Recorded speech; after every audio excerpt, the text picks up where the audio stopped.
you doing? I hope you're well. I'm Diana and welcome to my channel.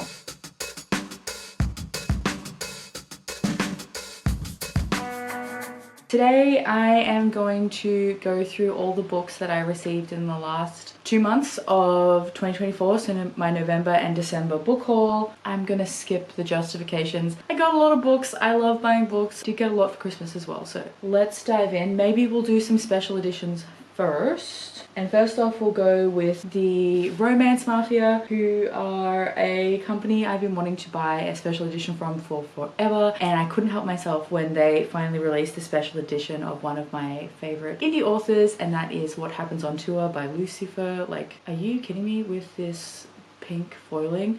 And I also love the fact that they've used the same cover model for the special edition that they did with the standard edition, so I think that's fantastic. We have some more foiling on the back. Charlie is the photographer for, oh, if you couldn't tell by the edges, this is a rock star romance. It's following an Australian hip-hop band named Abandoned Bygone, and Charlie is the photographer for their studio, Ozhop Studios, and they've been friends for a long time since they both came to Sydney and both joined the label. And Charlie gets roped in on going on tour with this band, so just before the release of their next album, their studio feels like it's going to be a big hit. A lot of buzz is buzzing, for lack of a better word, around the band, and they're going to give back to their fans and do a regional tour. So they're going to these small tiny towns across regional Australia, and they need a tour manager because they can't be trusted alone because they're a bunch of boys in a band, and Charlie gets roped along. It kind of gives Charlie and Brax a chance to kind of step out of their everyday lives and take a chance on their relationship. And love this one if you love spice, if you love humor, if you love Australian slang. This is an Australian band. They definitely feels very authentic. Like, I'm pretty sure I know these boys. I went to school with these boys, and yeah, I just couldn't pass up this stunning edition. The Romance Mafia has done an amazing job, and it just feels so nice. So we've got like different chapter headers for Charlie, and this is going to be like a 7-book series from memory from talking to Lucy. And as the book progresses, this really focuses on Charlie and Brax. We do get romances from the other boys in the band, point of views from other boys in the band, and yeah, very excited for book 3. And I have my fingers and toes crossed that the Romance Mafia does do the other books in the series. Let's continue with the single book special editions that I've got. So my next book from the Romance Cartel's bi-monthly Enchantasy box came, and that was Just Be Her by Candace Snow, and I am loving this cover. I also love the fact that we've got the Enchantasy brand here, beautiful stenciled edges, and this is a modern day fairy tale retelling. We have two girls, Alexandra and Tony. For Tony, Alexandra is everything that she's not: sophisticated and ambitious and used to getting what she wants, and the only thing they have in common is that they look exactly the same. So they end up deciding to change their lives for a month. Alexandra is going to get Tony's like easy breezy, sophisticated, high society life, and Alexandra is going to jump in and be Tony, who is owner of a local dive bar and a lead singer of a band, and she's just going to be able to let loose and do whatever the hell she wants without fear of any consequences. I don't know if it is going to be just like a billionaire versus like, or if she is royal, but excited to try this one out. And also love the fact that we've got this kind of Valium overlay for the signed bookplate. I think that was a really nice touch. I think the next one they're doing is Casey Keene, which I'm very excited for. And then my Twisted Desires box arrived, and I picked it up because I found out that they were doing a special edition of a Devon Sinclair book, and I completely love and adore Devon Sinclair. This is The Point of No Return, which is her Why Choose Gargoyle romance, which is a Phantom of the Opera retelling, and I read it in October for the Romance Readathon, and it was fantastic. And we've got the Opera House gilded on the outside. This was a lot of fun. I think I would have got more out of it if, you know, I have watched the Phantom of the Opera more than once and was a big fan, but even if you're not a Phantom of the Opera fan, it is a great time. There is a reverse dust jacket with Not Safe for Work art, and there's Christine and the Gargoyles, and yeah, Very excited to have this edition. Devon will be at Babe, hopefully, fingers crossed, and I'm gonna get her to maybe personalize it. I'm not sure. It depends how much luggage space I have. But yes, stunning edition. Would be interested to pick up more from them if they have another title I like the sound of. All right, now we're moving into Fabled. I have paused my Fabled subscription for a little bit just to kind of catch up. Nothing's been really like something that I'd definitely wanted. I'm like, I need that. So I finally got my copy of Throne of Shadows by Tessania Odette. This one unfortunately was damaged, and I think it was their like February or March box, and I do appreciate with all the kind of issues that they've had with like logistics and products and stuff like that, Fabled has kept us up to date. So they did tell us that this was happening and that they were going to reprint. So it's finally arrived, and this year I discovered Tessania Odette and I completely love her writing. So I'm interested to dive into more of her work. And I think this one is and it's been signed. I think this one's maybe the YA one. So this is the first book in her Prophecy of Forgotten Fae. And it says, a feisty outlaw, a conniving prince, a war of magic and shadows, wanted by a crown for murder that she didn't commit,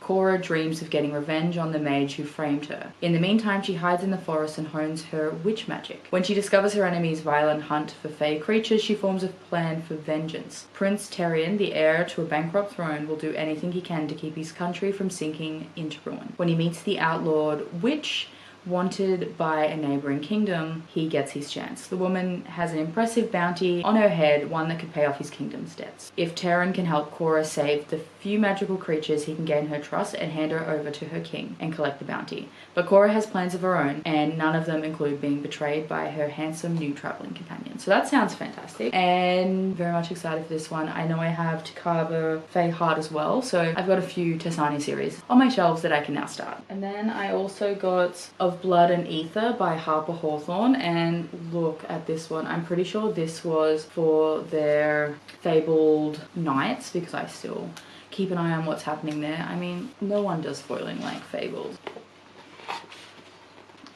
And this one was one that I was seeing all over Instagram around its release.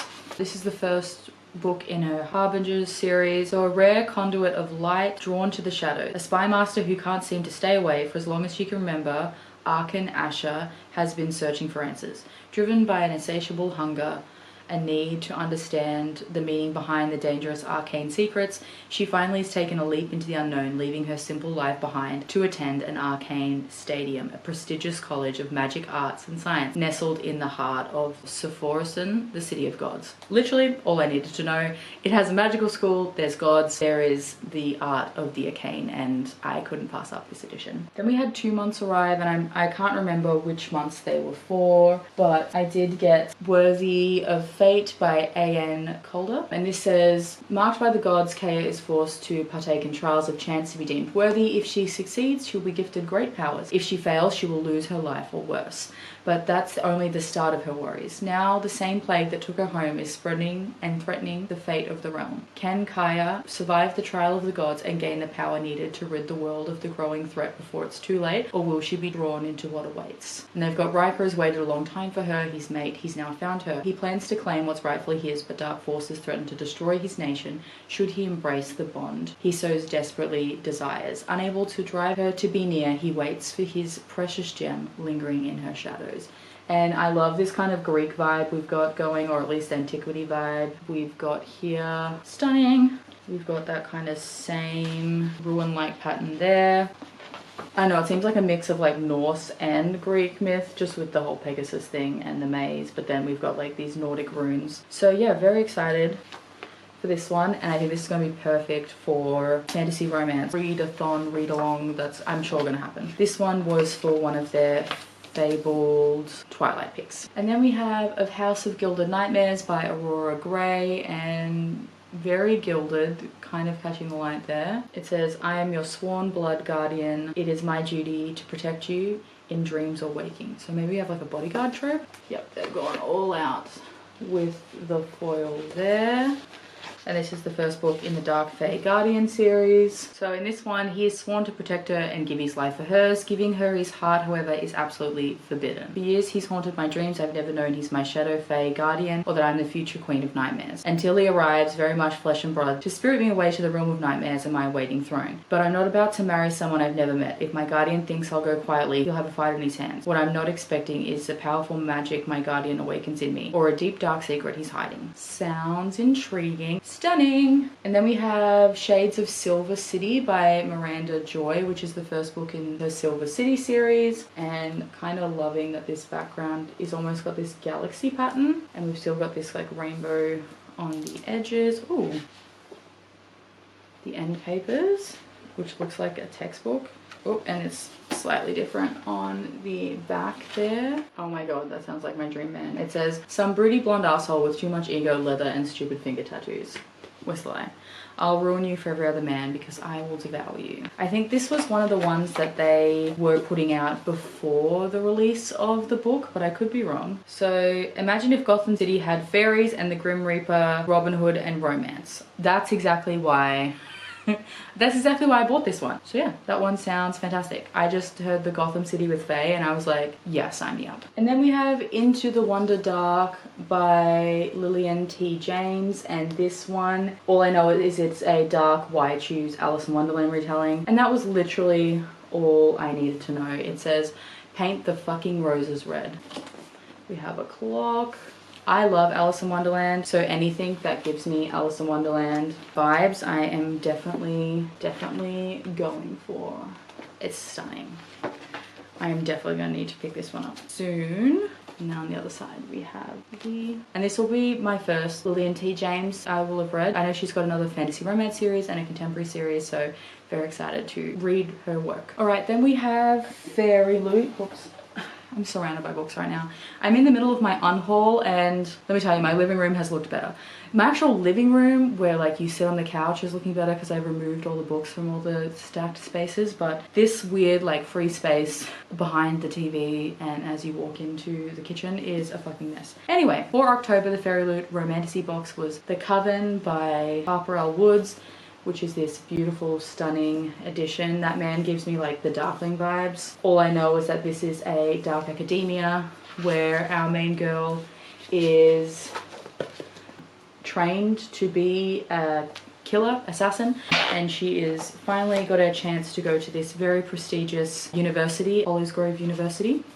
And she's been planted there to take down the Coven. However, she has some magical ability that has been brewing, and she must find the bones of her ancestors in order to claim the magic that is her destiny. Her only obstacle is Alaric Grayson, the university's beautiful and infuriating headmaster. He is ruthless, manipulative, and dangerous, and represents everything Willow has been taught to despise. But despite their mutual loathing, Grey understands Willow better than anyone, and he might just be the key to unlocking her powers. FairyLoot always does a fantastic job. It's a duology, so hopefully we get a pretty edition for the sequel. That's probably going to be a reading series or a reading vlog I'm going to do a couple times, which is reading subscription box books. Then we have for November Fire in the Sky by Stephanie Jordan. This kind of gives, is it the 12th? The Goblin Princess? I can't remember which fairy tale it is. But basically we've got a girl who's been raised with the Tamsin, who's been raised in the Glittering Court alongside the princesses. However, she's just there to be punished if any of the princesses do anything wrong.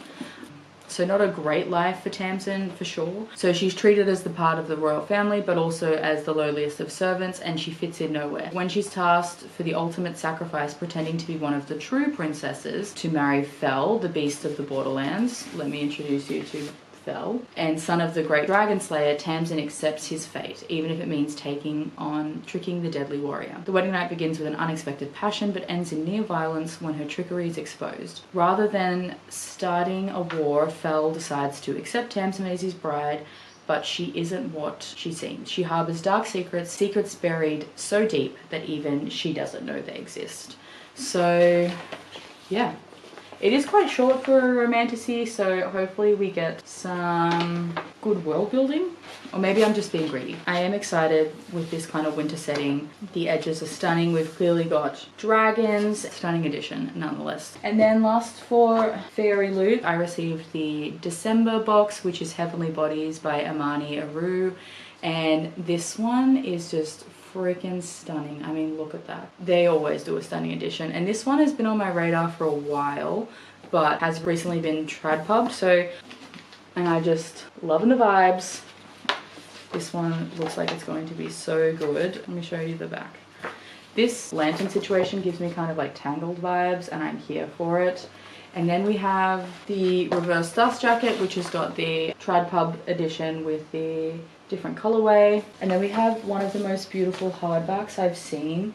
This does have like astrology theming. I mean, look at that. Are you serious? Look at that. But let me give you a little taste of what this is about. This is one of those books that I've seen everywhere, but I don't actually really know what it's about, so let's find out together. You know the most dangerous kind of villain, a woman with nothing to lose.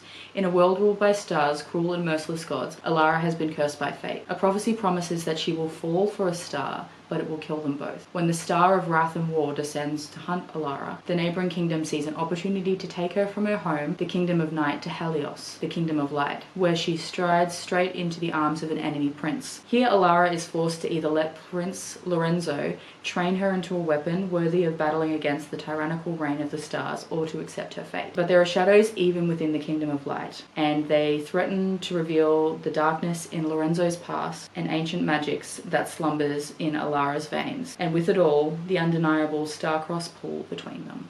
So yeah, a bit of star-crossed lovers, a bit of celestial magic. That sounds beautiful. Very excited for this one. I then got Lightning, Thunder and Rain by Elsie Hay, which was the 4th book in her Something Wicked series. I had pre-ordered this one when I was going to the book booth signing event in, I think that happened in like July, maybe? This one was a bit delayed in being released, but I had bought the bundle and was happy to wait for it. So once it was published I should say, Elsie sent me a copy, and all I know is that this is a paranormal romance set in Melbourne, or very rarely set in Australia, and we're following a witch who becomes like a caretaker or like a counselor, and it just sounds like a lot of fun. I know Steph from the Novelty Corner recently read the 1st book, so I am dying to dive into this series. I don't know if we're getting more books, but at least I've got 4 books to binge back to back. And then I did treat myself to the hardback editions of Peaches and Honey and Pits and Poisons by our Rita, because she just released these on her Etsy shop, and they have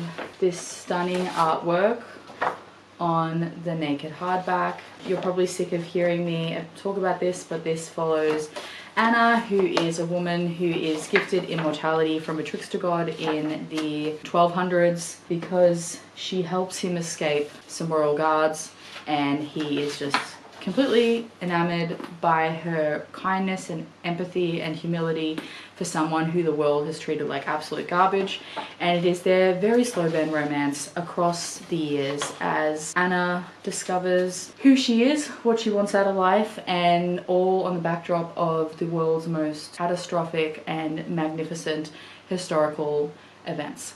And the 2nd book features more about the other gods and figuring out how to survive. And this is one of my favorite duologies and favorite fantasy romance series. So if that sounds something that you're interested in, meddling gods, very slow burn romance, a historical fantasy setting, I think you should pick this one up. Before we move on to the gifts, let me show you some books that I bought on the Boxing Day sales, because what else was I going to do in that weird time after Christmas but buy some books. First up, we have another rebuy, but I rebought Pucking Around by Emily Rath. I know people are over the illustrated covers, but this cover is far superior to the current cover they have, and I just think the illustrations of Rachel, Ilmari, Jack, and Caleb is just stunning. I have Pucking Sweet in this edition, and I'm just waiting for Pucking Wild to be released, and I will be rebuying it, but I picked this up very cheap. It was like $12, so had to get this one. Then I picked up One Last Rainy Day, which is a Ravenhood novel by Kate Stewart.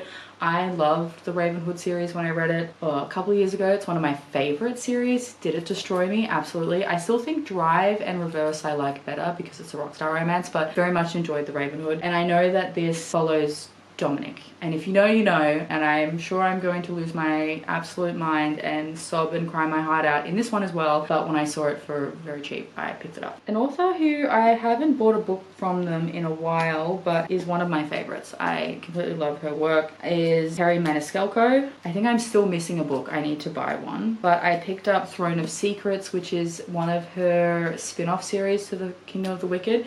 I think this follows Gluttony. Yep, the Prince of Gluttony. And yeah, I couldn't help myself. I do need to buy the Throne of the Fallen, which might be hard now since I've got the trade paperback, but it's a steamy fantasy romance. I believe it's a standalone, so I do enjoy a standalone. And yeah, I don't want to read much more in case the Throne of the Fallen does impact this one at any point. And then I've been on an adventure romance kick. Anything that's Indiana Jones, Romancing the Stone, the Mummy vibes. And when I saw Romancing Miss Stone by MC Vaughn, I just had to pick it up because it looks like so much fun. It says on the back, opposites attract, forced proximity, and steamy. Beau has his future all planned out. Then his archaeologist fiance dumps him via text from Brazil. Navigating a rainforest to win her back is way out of Beau's comfort zone, but so is the idea of starting over. Fortunately, he secured a tour guide willing to lead him into the unmapped jungle. Unfortunately, she is annoying, impulsive, and attractive as hell. Jungle expert Alexandra Stone is in no position to turn down a job after her regrettable ex stole everything from her family business and ran. Sure, Beau might be frustratingly uptight, but she needs the money. And besides, there is something fun about pushing the guy's adorably rigid buttons, especially when it's clearly to get a rise out of him. But the close confines of their shed camp makes it hard to ignore tensions beneath bickering, prompting the sweltering heat between them to erupt into a sweaty wild passion. Beau can't deny his brief time with Alex has been the most exciting of his life, but the journey they're still on leads to one place, his ex-fiancée. And Beau and Alex are forced to confront their past, their fears, and question just where this adventure will take them. So yeah, I think that sounds fun. And we're moving on to the gift portion of it, so I am very, very lucky that my family knows me very, very well, and I got some very stunning books. So first off, my partner Hayden got me Mythopedia, which is an encyclopedia of magical beasts and their magical tales. I don't know if it has an author, but it is possibly one of the most beautiful coffee table books I've ever seen in my life. I've had my eye on this for a very long time, and it's broken down into like the continents. Like, look at that map. And so we'll have like a breakdown of what the mythical beast is, and then some beautiful artwork. I was very chuffed to see, you know, Australia made it, and you know, we got some Dreamtime stories, but also other nations within Oceania as well, like the rainbow serpent, like absolutely stunning. This will be one I'll probably just like flick through, but very excited to have this like beautiful art book in my collection. He was on a theme this year, which I kind of loved. He then went with Blood of Hercules by Jasmine Mass. This was nominated for the Romantasy Goodreads Choice Awards. I was kind of like meh, and then I heard someone describe it as an adult Percy Jackson, which is set at a war camp and is a Why Choose Romance, and I was like, okay, I misjudged. And this is the first book in the Villains of War series. So yeah, it says step into the Colosseum at the Spartan War Academy where monsters are made, immortality is won, and even a god can die. I've heard great things about Jasmine Mass. I think one of her, like her Psycho Shifter series has been on my TBR for a while, so very excited to dive into this one. Then he very kindly got me A Fate Inked in Blood by Danielle L. Jensen, which is her Norse romantasy, book one of the Saga of the Unfated. And I've been meaning to pick this up all year and very excited. I think the second book is coming out very soon, so I should be able to read them back to back. There's a woman blessed by the god battles to unite a nation under a power-hungry king while fighting her growing desire for his fiery son in this Norse-inspired fantasy romance. So very excited. Love Norse Viking mythology, so excited to see how that plays into a romantasy setting. Then I got this stack of books from my mum, which was so lovely. She did get me Killer of Mine by Alexis Grace, which is one of my favorite books of the year, which is a Why Choose dark romantic suspense, which has all the BAU Criminal Minds vibes and follows the daughter of a serial killer who's teaming up with the FBI to hunt down her father. Then we have Priceless by Devon Sinclair. Apparently I really wanted this one, so when I created a wish list for my mum, she asked me for some books that I wanted, I put this one on there 5 times. So this is another one of my favorite books. If you know, push to shove, this would be my favorite book of the year. This is the second book in her Clarity Coast Omegaverse, and we're following Ocean, who is a plus size Omega, in her marriage of convenience to 3 billionaire alphas, and I completely loved and adored this. It is such a comfort. I love how sweet of an Omegaverse Devon puts together, and I just loved watching Ocean get away from the mental, emotional and financial abuse of her aunt and uncle and watch these 3 alphas just do their best to woo her and show her that she is worth her space in the world. And it just, yeah, it soothes my heart every time I need a bit of a comfort. I flick through these pages. And then she got me The Devil's Medal by Karina Halley. This one is a rockstar romance but with like paranormal. I think it gives me the vibes of that Andy Bursack movie that came out a few years ago, like the band sells their soul to the devil to make it big. And I enjoy Karina Halley's writing style, so I am excited to get into this one. This sounds fun, and I think it's a duology. Then she got me The Fire and the Rose by Rose Cadwallader. I really love historical fiction. I haven't dived into it as much as I used to, but she is one of my favorite historical fiction writers who writes in the medieval period. She doesn't focus on like the kings, which I normally like, but it's a nice change of pace. It's set in England in 1276. And it says it's a tender and moving novel about how language, words and books have the power to shape and change lives. Most powerfully, it's also a novel about what it is to be made other and to be exiled from home and family. It's also a call to recognize how much we need each other, the one we do not understand, making it a strikingly resonant and powerful, hopeful novel of our times. I think we've got a girl who's forced to flee her home because she's got a birthmark across her face and she wants to be a scribe, so the people are like, wait a second, which? And then she runs and falls in love with Asher, who was a Jewish spicer and who shares her love of words and books, and their relationship is forbidden because Eleanor is Catholic. And I think this is around the time when the English drive the Jews out of England, so you know, that was going to be quite heartbreaking, I think. And then she also got me The Voyage Home by Pat Barker, which is the 3rd and final book in her Women of Troy series, and this is going to follow Cassandra as she heads home with Agamemnon as his war bride, and what's waiting there is Clytemnestra, and if you know the myth, you know what's going to happen. And I don't think the Odyssey is going to be play into this because the war bride that Odysseus gets is Hecuba, so I think it's really going to follow that kind of curse of the house of Atreus, and I think it's going to be wonderful. And last but not least, my brother Connor, who you've seen before, managed to buy me this edition and I'm still in awe of it, and he got me a Folio Society edition of The Song of Achilles, which is possibly my favorite book of all time. I mean, it's really hard to do that, but are you kidding me? I'm probably gonna have to do a reread now in this edition because we have some illustrations, like, and maybe I just need to reread this book like once every couple of years. This is a Trojan War retelling, and it's like the only Trojan War retelling that I like. Doesn't center around the Trojans, because I love an underdog, don't get me wrong, but it is the only Trojan War retelling where I've read where it depicts Patroclus and Achilles as lovers and in a romance, which is the way I was taught the myth. It often gets written out, and I kind of love that Madeline Miller has brought that to the forefront. So I now have 2 editions of this one, but this is honestly one of the most special books in my collection now. The Folio Society editions are just beautiful, and it comes in this very stunning slipcase. So when I reorganize my shelves, it is going to go up onto my favorite shelf. So there you go, that is my last book haul of 2024. Comment down below and let me know what the last book you purchased, gifted, hauled was, adopted. I like the term adopted. It's, you know, we've got to give homes to these poor books who are just stuck on shelves in stores. Or you can leave me a sword emoji. We've got a lot of romantasy, a lot of myth stuff, so let's go with a sword. If you'd like to see more content from me, please like and subscribe. I'll be posting new videos every Sunday. Linked in the description box below will be links to these books, reviews if I have them, along with links to my social media channels if you'd like to talk to me or follow me on any other corner of the internet. Anyway, that's all from me today, guys. I hope you're doing all kinds of well, and I will speak to you soon. See ya!